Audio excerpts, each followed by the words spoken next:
Hi everyone, this is your daily weather hazard briefing from the National Weather Service office here in Pocatello, Idaho for Wednesday, October 29th. Overall, it's going to be fairly dry and cool once again today. We do have a weak cold front that is going to be passing through later on today, but it comes through with, very little fanfare. It's not really going to pick up our winds at all. Temperatures will be a little bit cooler tomorrow. That's the biggest change we'll see. I expect it to stay dry, so it's not going to bring any precip with it either. We really don't even see much, if any, of a precip chance until we get into this weekend. And even that, again, like I said yesterday, is still kind of a bit of a question mark. Some models want to bring in some precip into parts of kind of central Idaho, into the central mountains, and even a little bit of the eastern highlands on Sunday.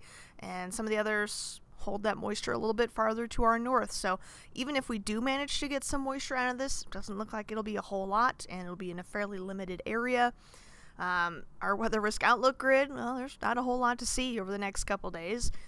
As we start to wrap up the month of October and head into November, that's where we see the potential for a little bit of a change, but again, that slight chance for showers is looking pretty slight right now at this point. So we'll keep an eye on it over the next couple days, but cold front coming through today, not going to bring a whole lot of change with it.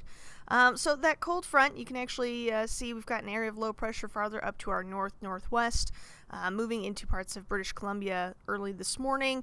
That cold front will come through later on today, and we will see an increase of cloud cover with it, but all that moisture is going to stay higher up into the mid and upper levels of the atmosphere, not working its way down to the surface in the form of any precip or anything like that.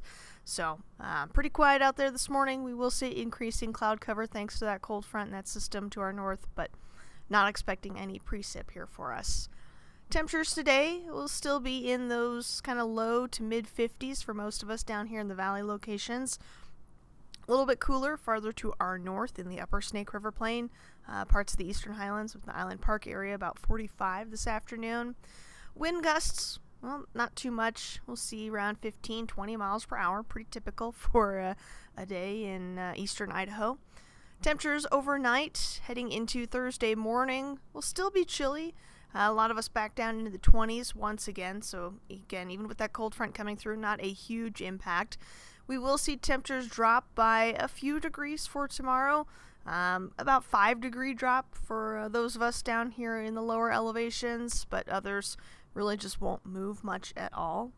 So again, not exactly the strongest cold front coming through, but a little bit cooler for Thursday afternoon.